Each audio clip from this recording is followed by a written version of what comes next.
श्री शिवाय नमस्तुभ्यं। हर हर महादेव। आ गया है प्रदोष का दिन। प्रदोष के दिन और मासिक शिवरात्रि के दिन जो भी कामनाएं की जाती है, पूज्य गुरुदेव जी कहते हैं कि वो भोलेनाथ अवश्य पूर्ण करते हैं।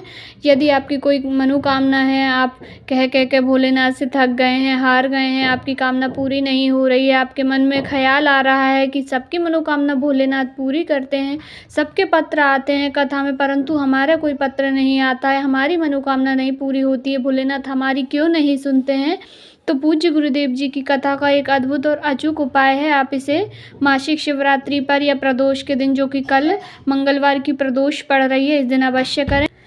आपको क्या करना है, इसमें आपको 1 लोटा शुद्ध जल लेना है अपने घर का, और 1 बेलपत्री लेनी है, और 1 गोल बत्ती का आपको दीपक लेना है। बस 3 सामग्रियों की आवश्यकता है आपको इस उपाय में, और तीनों सामग्री को लेकर के चले जाना है आपको भोलेनाथ की शिवलिंग के पास।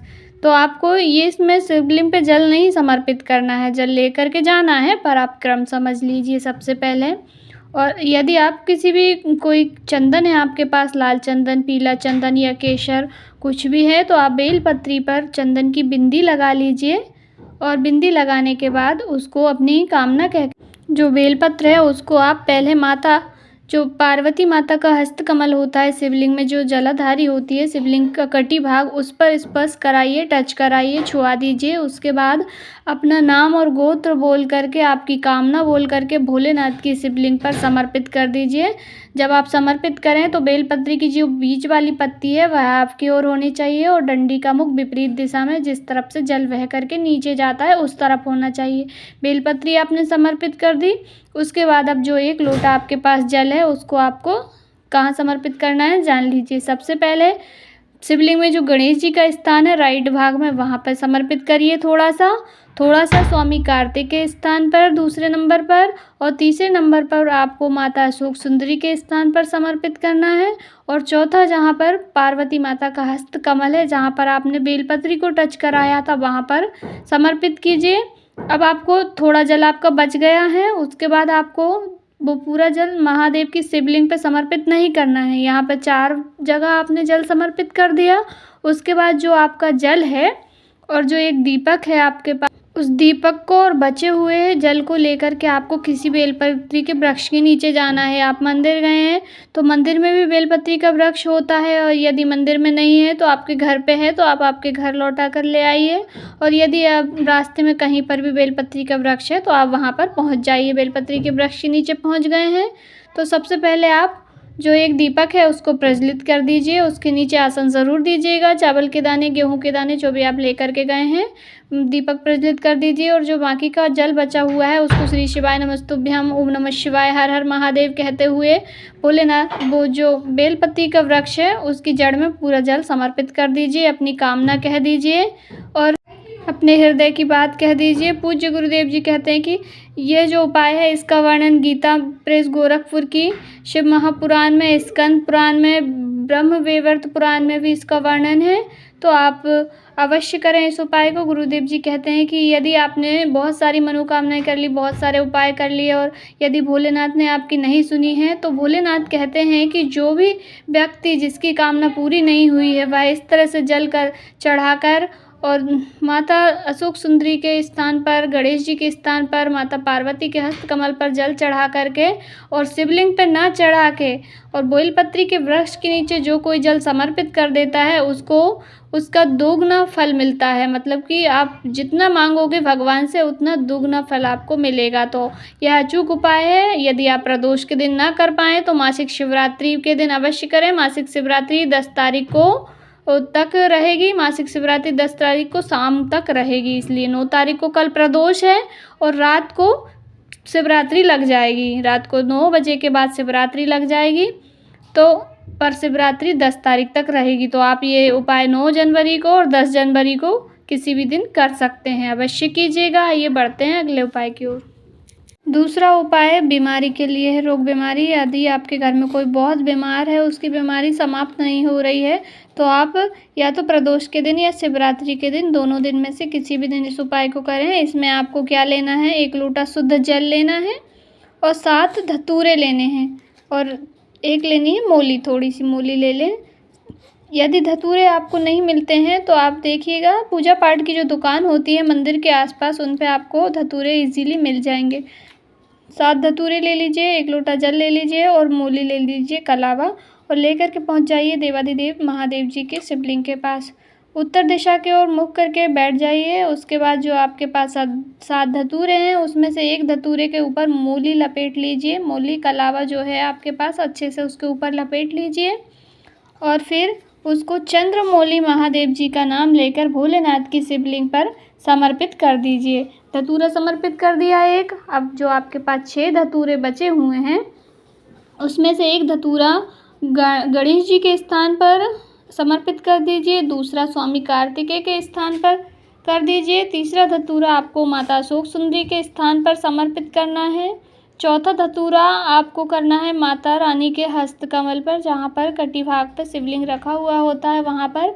पांचवा धतूरा समर्पित करना है जहाँ से जल नीचे गिरता है, जहाँ गणमान्य होते हैं, जहाँ से नीचे जल गिरता है भोलेनाथ की शिवलिंग पर जब हम समर्पित करते हैं, पांचवा धतूरा वहाँ पे समर्पित करना है। और लास्ट में जो छठा धतूरा आपके पास बचा है, छठा धतूरा आपको जो शिवलिंग में ऊपर जलाधारी बंधी रहती है, जहाँ पर शिव जी की 5 पुत्रियाँ जया, विषहरा, सांभवी, द्रौपदी और देव माता रानी का जो स्थान होता है, उस जलाधारी की जो मटकी रहती है उसमें समर्पित करना है।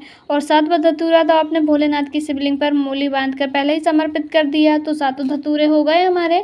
तो जो 1 लोटा शुद्ध जल है आपके पास, उसको आपको पूरा 1 लोटा शुद्ध जल आपको भोलेनाथ की शिवलिंग पर समर्पित कर देना है। धतूरे के ऊपर जो धतूरा आपने समर्पित किया है उसके ऊपर समर्पित कर दीजिए पूरा जल। ओम नमः शिवाय, श्री शिवाय नमस्तुभ्यं बोलते हुए, और जो व्यक्ति बीमार है आपके घर में उसका नाम और गोत्र बोलकर, और जिस तिथि को आप कर रहे हैं, जैसे यदि आप प्रदोष के दिन कर रहे हैं तो प्रदोष के दिन मंगलवार की प्रदोष तिथि कौन सी है, 9 जनवरी ऐसे बोल करके कर दीजिएगा। और यदि आप शिवरात्रि के दिन करेंगे तो शिवरात्रि अगले दिन 10 तारीख को पड़ेगी। 5 बजे से पहले तक शिवरात्रि है, तो उससे पहले ये उपाय कर लीजिएगा। 10 जनवरी को यदि आप करते हैं तो जो व्यक्ति है उसका नाम गोत्र बोल करके और जिस तिथि को आप कर रहे हैं वह तिथि बोल के और उसकी बीमारी का स्मरण करके जल पूरा के पूरा समर्पित कर दीजिए। उसके बाद जब जल नीचे बह कर जाएगा तो जहाँ पे आपने 5वें नंबर का धतूरा रखा है, जहाँ से जल नीचे गिरता है, उस 5वें नंबर के धतूरे को आप अपने पास लेकर आना है। और जब आप जल समर्पित करें तो आपको अवधूतेश्वर महादेव या चंपेश्वर महादेव के नाम से जल समर्पित करना है।